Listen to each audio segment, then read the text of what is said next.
Aufstieg und Fall des Thüringerreiches gehört zu den großen Rätseln der mitteleuropäischen Geschichte.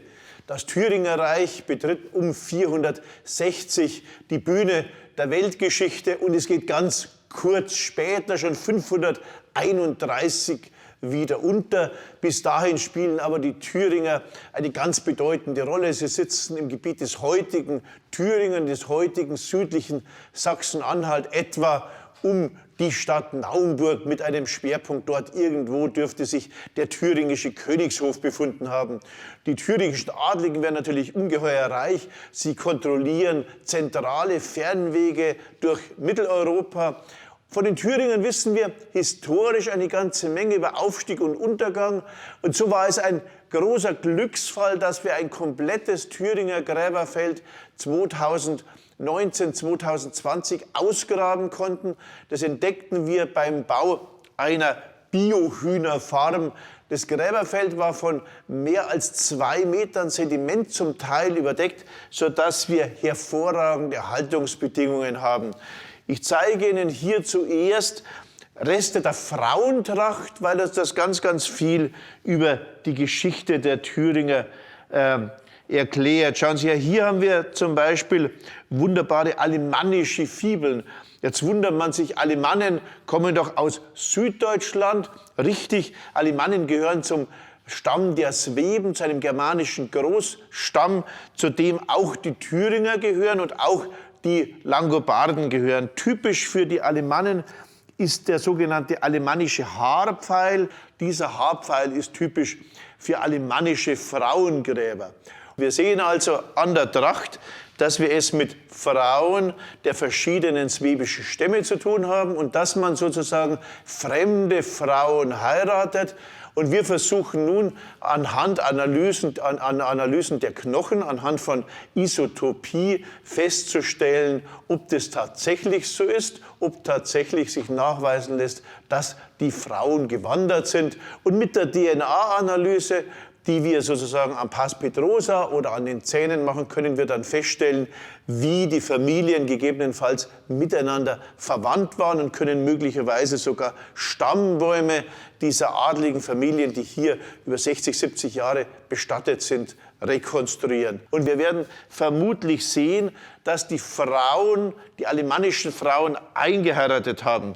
Wir haben hier eine andere Fibel und das ist eine typische Langobardenfibel. Die Langobarden gehören wie die Alemannen und wie die Thüringer zum germanischen Stamm der Sweben.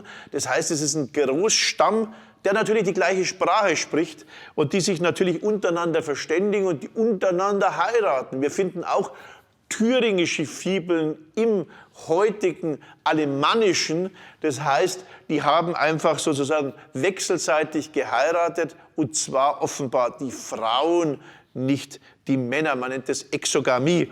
Wir haben also hier eine klassische langobardische Fibel. Die Langobarden sitzen ursprünglich an der unteren Elbe um Christi Geburt, wandern dann aber in unser Gebiet und sitzen östlich von den Thüringern.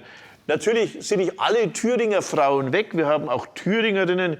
Hier haben wir eine wunderbare Fibel einer Thüringerin mit seinem Raubvogelkopf. Und mit diesem Raubvogelkopf sehen wir schon den Weg.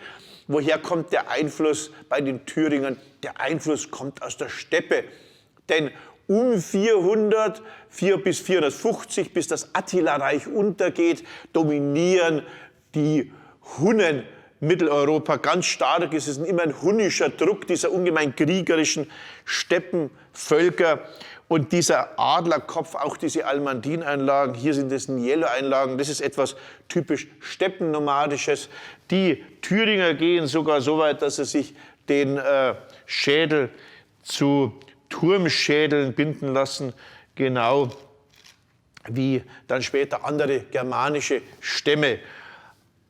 Die Thüringer bilden eine Koalition genau mit den Alemannen, eine Koalition mit den Langobarden, die später in Teilen nach Italien abwandern, und sie bilden eine Koalition vor allem mit den Ostgoten und ihrem mächtigen König Theoderich. Als Theoderich stirbt, wackelt die ganze Machtbalance, da beginnt dieses diplomatische Gefüge zu bröckeln. Den Theoderich, der Italien beherrscht, der in Ravenna sitzt, dessen Grabmal Sie heute noch besichtigen können. Theoderich ist natürlich der starke Herrscher der damaligen Zeit. Und die Franken wittern nun ihre Chance. Die Franken sind aufstrebend, alle hatten sich gegen die Franken verbündet. Aber mit dem Fall, mit dem Tod Theoderichs, wackeln die Alemannen, die distanzieren sich sofort und letztlich werden die Thüringer Opfer. Die Thüringer gehen 531 unter und verschwinden von der Bühne der Weltgeschichte, weil die Franken sie besiegen, weil die Franken den Adel töten, die Hochadeligen, oder wie die berühmte Radegundis, die später heilige Radegundis, davonführen, um sie zu heiraten und dann den Anspruch auf das Thüringer Reich zu haben. Natürlich haben wir nicht nur Frauen, wir haben auch Männer gefunden und das schauen wir uns jetzt an Waffengräbern an.